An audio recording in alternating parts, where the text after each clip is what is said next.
বাংলাদেশের রাজনীতিতে নতুন আলোচনার জন্ম দিয়েছে একটি শব্দ, সেফ এক্সিট। একসময় ১-১১ সরকারের সময় এই শব্দটি ঘুরে বেড়াত দেশের রাজপথে, আর আজ ১৭ বছর পর আবারও ফিরেছে সেই আলোচনার কেন্দ্রবিন্দুতে এনসিপি বা জাতীয় নাগরিক পার্টির নেতাদের মুখে। কিন্তু প্রশ্ন হলো, সেফ এক্সিট প্রসঙ্গ কেন এখন?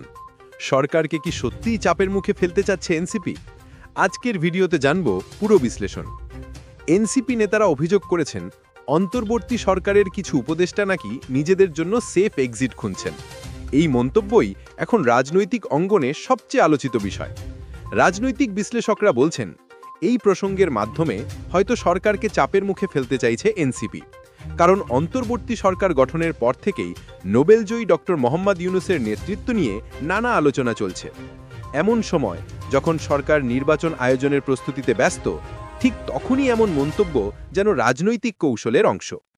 বাংলাদেশের রাজনীতিতে সেফ এক্সিট শব্দের সূচনা ২০০৮ সালে ১-১১ সরকারের সময় তৎকালীন প্রধান উপদেষ্টা ডক্টর ফখরুদ্দিন আহমেদ ও সেনাপ্রধান মঈন আহমেদ যুক্তরাষ্ট্রে চলে যান।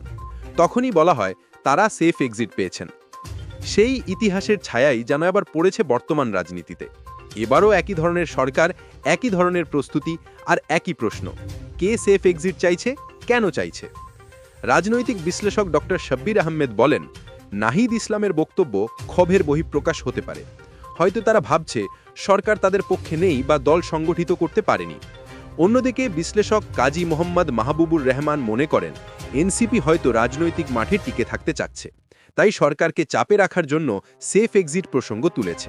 তিনি আরও বলেন, যদি কেউ অপরাধ করেই থাকে তাহলে এখনই ব্যবস্থা নেওয়া উচিত, সেফ এক্সিট পর্যন্ত অপেক্ষা করার দরকার নেই।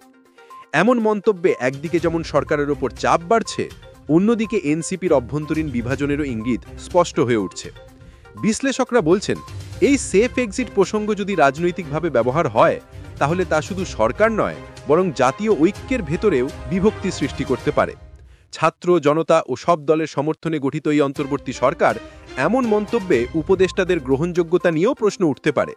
তাই বিশ্লেষকদের একটাই বার্তা, ঢালাও মন্তব্য নয়, কারা সেফ এক্সিট চাইছে সেটি পরিষ্কারভাবে বলা উচিত নাহিদ ইসলামের। সুতরাং সেফ এক্সিট প্রসঙ্গ এখন শুধু একটি রাজনৈতিক শব্দ নয়, এটি হয়ে উঠেছে সরকারের স্থিতিশীলতা ও ঐক্যের পরীক্ষার ক্ষেত্র। আপনার কি মনে হয়, সেফ এক্সিট এটা কি বাস্তব কোনো বিষয়, নাকি কেবলই রাজনৈতিক চাপ? নিচে কমেন্টে জানান আপনার মতামত।